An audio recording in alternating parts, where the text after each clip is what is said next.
കരിപ്പൂരിന്റെ വാക്കാണോ? ഞാൻ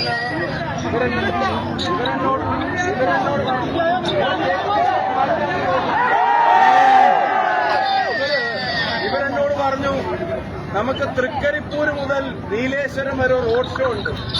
ഞാൻ ചോദിച്ചു എത്ര സമയം എടുക്കും? അവർ പറഞ്ഞു 1 മണിക്കൂർ മതിയാവുന്നു. ഞാൻ പറഞ്ഞു ഉറപ്പാണോ എന്ന് ചോദിച്ചു. 1 മണിക്കൂർ മതി, നിങ്ങൾ ധൈര്യമായിട്ട് കയറിക്കോളെന്ന് പറഞ്ഞു. അപ്പൊ ഞാൻ അതിനനുസരിച്ചിട്ട് 8 മണിക്ക് കാസർഗോഡ് പരിപാടി, 9 മണിക്ക് മഞ്ചേശ്വരം പരിപാടി. അവരൊക്കെ അവിടെ കാത്തിരിക്കും. ആ പറഞ്ഞതുപോലെ ഇപ്പൊ നാളെ വരെ നിൽക്കാറില്ല, അവിടെ എത്തും തോന്നുന്നില്ല. അവസാനം വരുന്ന വഴിയിലുടനീളം ആളുകൾ ഇങ്ങനെ നിൽക്കുക.